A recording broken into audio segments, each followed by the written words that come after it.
In inorganic chemistry, there are 4 major types of reactions that we will be discussing in this course. And this video will talk about how you can identify the type of reaction that is present given the equation. All right, so quickly reviewing. Combination reactions. They start with 2 reactants and they give us 1 product. The key being 1 product. That means we have a combination reaction. In a decomposition reaction, we start with 1 reactant. If there's only one thing, all it can do is break into something more simple. It may be an element or a compound, but it will be less complicated, and that means we have a decomposition reaction. If there's only 1 reactant, it's a decomposition reaction. And next we look at single replacement and double replacement. Both of these have 2 reactants and 2 products. The major difference is in a single replacement reaction, we see that there is 1 element and 1 compound. In a double replacement reaction, there are 2 compounds. So those are our keys. Go ahead and try that on the next page. These sample pages are not in your notes, but I wanted to provide you some example of how I would do the problems. So these came from your notes, but they're selected from various sections. For this set, I'm going to show you how I would proceed to do this, and then in the next sets, I'm going to have you try it before I show you the answers. So let's look at the question. It asks you to decide which reaction type is shown for each of these questions. We have combination, decomposition, single replacement, and double replacement. Obviously, this is a very simple multiple choice question like you might see on the exam. So how is the model of how I would do this? The first thing I would do is I would look at each reaction and I would see, does it start with 1 reactant or does it have 1 product? Because those 2 are the quick and easy ones to answer. If it has 1 product, it's a combination reaction. If it has 1 reactant, it's definitely a decomposition reaction. For single replacement and double replacement, we're going to look to see, does it have 2 reactants and 2 products? And if it has 2 reactants and 2 products, we'll look to see, do I have 2 compounds or do I have an element in a compound? If it has an element in a compound, you have a single replacement reaction. If it's 2 compounds, of course, we're going to have a double replacement reaction. Now I'm going to go through that mental process for each one of these as I go through it. So we look at the first one. We have ammonium sulfide producing ammonia and hydrogen sulfide. Notice that there is only 1 reactant, so this one is a decomposition reaction.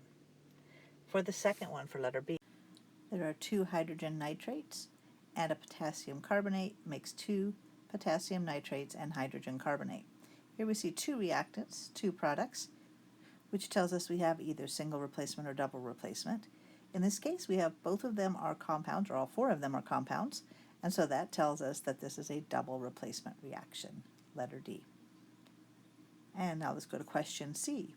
We have 2 potassium chlorides plus 3 oxygens goes to a potassium chlorate.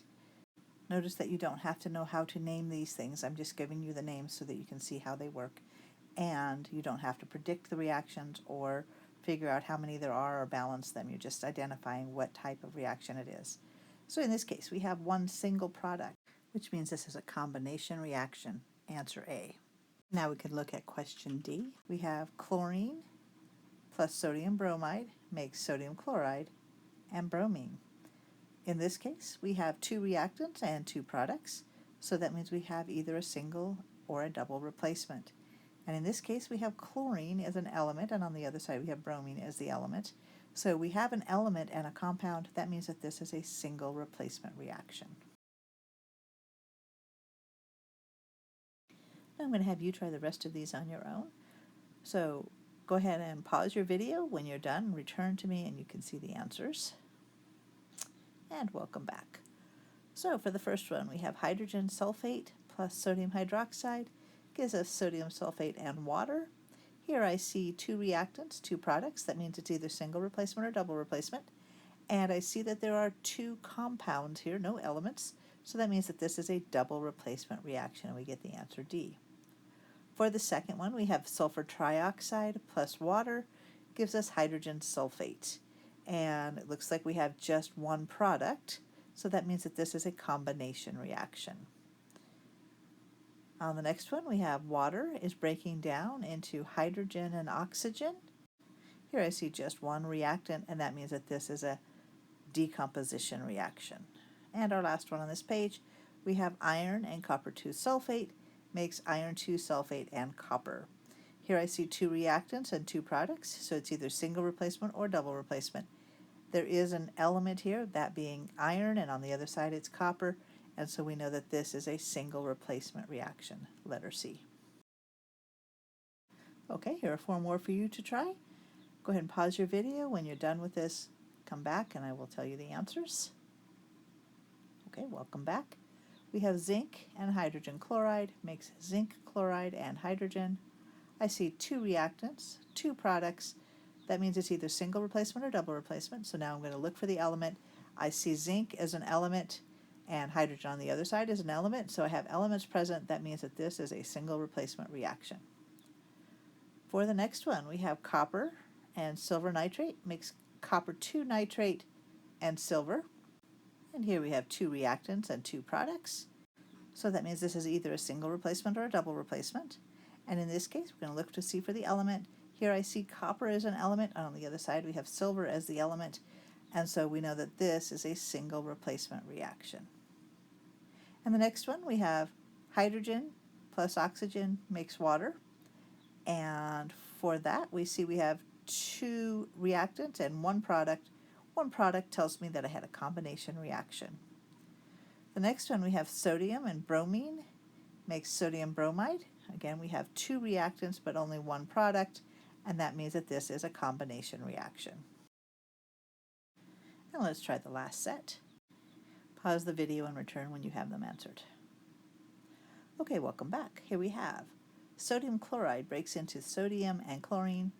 There's only one reactant. The only reaction it can do is decomposition. The next one has hydrogen peroxide breaking into water and oxygen. Here again we have one reactant, so it can only do decomposition reaction. The next one is ammonium chloride and potassium hydroxide, making ammonium hydroxide and potassium chloride. We're going to see there are two reactants and two products, so this is either single replacement or double replacement. And in this case, we're going to see it's a double replacement because everything here is a compound. And for the last one, you can see that we have magnesium sulfide plus hydrogen chloride makes magnesium chloride and hydrogen sulfide gas. So you can see that there are two reactants and two products. So we have either a single replacement or a double replacement reaction. If we look at everything, the first two are compounds, the last two are compounds, everything's a compound. That means that this is a double replacement reaction. I hope that went well for you.